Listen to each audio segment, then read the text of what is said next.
है उन्नतशील किस्में, पौधे से पौधे की दूरी, खाद और उर्वरक दवाइयों की संतुलित मात्रा। एक एकड़ में यदि आप टमाटर की खेती करेंगे तो लागत, लाभ, मुनाफा के साथ साथ दोस्तों हम बात करने वाले हैं टमाटर की फसल पर जो बीमारी आती हैं, जो डिजीज आते हैं, उनकी रोकथाम, ज़्यादा पैदावार आप कैसे निकाल सकते हैं और टमाटर की वैज्ञानिक खेती कैसे की जाती है। तो वीडियो पर बने रहिए। चैनल पर पहली बार आए तो चैनल को सब्सक्राइब कर लीजिए। चलिए शुरू करते हैं। सबसे पहले दोस्तों बात करते हैं उन्नतशील किस्में। तो जो वैरायटी हैं, हाइब्रिड वैरायटी के ऊपर बात करें तो जलवायु, भूमि, क्लाइमेट कंडीशन और राज्यों के हिसाब से, मौसम के हिसाब से जो वैरायटी होती हैं वो अलग अलग होती हैं। लेकिन भारत भर में काफ़ी अच्छा उत्पादन देने वाली किस्में, सभी प्रकार की भूमि, सभी राज्यों पर इन किस्मों को आप लगा सकते हैं।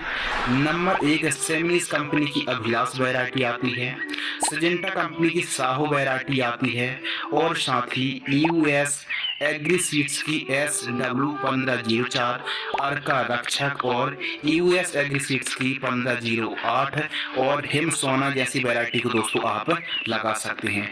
टाइमिंग के ऊपर बात करें तो वैसे तो आप 12 महीने टमाटर की खेती कर सकते हैं, लेकिन इसके लिए जो सही समय है बरसात के लिए जुलाई से अगस्त, गर्मियों के लिए अक्टूबर से दिसंबर के मध्य आप पौधरोपण कर सकते हैं। और जब भी आप पौधरोपण कर रहे हैं 25-30 दिन पहले आपको पौधशाला तैयार करनी पड़ेगी, नर्सरी तैयार करनी पड़ेगी।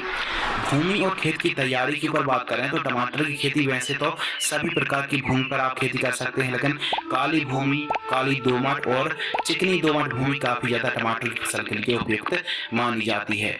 मृदा की पीएच वैल्यू 5 से 7.5 तक चल जाती है, अधिक एल्कलाइन है। तो जब खेत की तैयारी कर रहे हों सल्फर की पूर्ति करें और सस्ते पर जिप्सम है, SSP जैसी खादों का आप इस्तेमाल कर सकते हैं जब खेत की तैयारी दोस्तों कर रहे हों। और खेत की तैयारी में 1 से 2 बार कल्टीवेटर दक्फेट 2 से पहली और दूसरी प्लोइंग कराना चाहिए। खेत को एकदम समतल कराएं और मिट्टी को भुरभुरी कराने वाले यंत्र रोटावेटर, हैरो से ठीक तरीके से मिट्टी को भुरभुरी करा लेना चाहिए। अब खेत की तैयारी आपने कर ली, कम से कम 40 से 45 दिन की तेज धूप लगना बहुत ज्यादा जरूरी है। उसके बाद ही आपको वेट तैयार करानी चाहिए। इस वीडियो के माध्यम से टमाटर की जो वैज्ञानिक खेती है, मल्टी ड्रप में जो खेती की जाती है वही जानकारी शेयर कर रहे हैं। लेकिन फिर भी यदि आप साधारण तरीके से खेती करते हैं तो अभी काफी हेल्प आपको मिलने वाली है इस वीडियो के माध्यम से, क्योंकि जो रोग बीमारी आती है उनका उपाय, इलाज, नियंत्रण भी इस वीडियो के माध्यम से दोस्तों आपको बतलाने वाले हैं। तो वीडियो पर बने रहिए। कुछ इस प्रकार जो खेत है एकदम समतल होना चाहिए, तारबंदी करा लीजिए और खेत के चारों साइड साफ सफाई होना चाहिए। तारबंदी के साथ साथ 5-7 फुट वाली ग्रीन नेट भी खींच लीजिए। अगले टॉपिक के ऊपर दोस्तों बात करते हैं तापमान। तो टमाटर की क्रॉप के लिए टेम्परेचर है न्यूनतम 14 से 15 और अधिकतम 35 से 36 डिग्री सेल्सियस का जो टेम्परेचर होता है काफी अनुकूल माना जाता है। प्रति एकड़ सीड्स और प्लांट्स के ऊपर बात करें तो यदि आप 1 एकड़ पर टमाटर की खेती कर रहे हैं तो 80 ग्राम से लेकर 100 ग्राम सीड्स की रिक्वायरमेंट पड़ने वाली है। या फिर यदि आप प्लांटेशन कर रहे हैं, और प्लांटेशन भी 2 प्रकार से किए जाते हैं, एक बेड पर सिंगल लाइन या फिर जिगजैग डबल लाइन पर। यदि आप सिंगल लाइन पर प्लांटेशन करते हैं तो 8000 पौधे की रिक्वायरमेंट पड़ेगी। जिगजैग डबल लाइन पर पौधरोपण कर रहे हैं तो 16-17 हजार पौधे की रिक्वायरमेंट पड़ने वाली है। साधारण तरीके से खेती करने पर प्लांट्स और सीड्स की जो रिक्वायरमेंट है वो बढ़ भी सकती है। बेसल डोज के ऊपर दोस्तों बात करते हैं, यानी जो प्राइमरी न्यूट्रिएंट है। सबसे पहले यदि आप बड़े लेवल पर टमाटर की खेती कर रहे हैं तो सॉइल टेस्ट यानी मिट्टी की जांच जरूर करा लीजिए।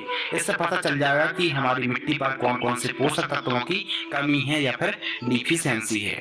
यदि भूमि हल्की है या फिर कम उपजाऊ है तो ऐसी कंडीशन पर जब आप बेड तैयार कर रहे हो DAP या फिर NPK 12-32-16 दोनों में से कोई एक 50 किलोग्राम, SSP पाउडर फॉर्म वाली 50 किलो, MOP म्यूरेट और पोटाश 30 किलोग्राम। और यदि दीमक की समस्या भी है तो फिर ऐसी कंडीशन पर फिप्रोनिल 0.3% GR दानेदार इंसेक्टिसाइड 3 किलोग्राम से लेकर 5 किलोग्राम या फिर क्लोरपाइरिफॉस 1 लीटर, और साथ ही 2 से 3 ट्राली गोबर की खाद का इस्तेमाल करिए जब आप बेड तैयार कर रहे हैं। बेड मेकर या फिर बेड राइजर से कुछ इस प्रकार आपको बेड तैयार कराना चाहिए। बेड से बेड की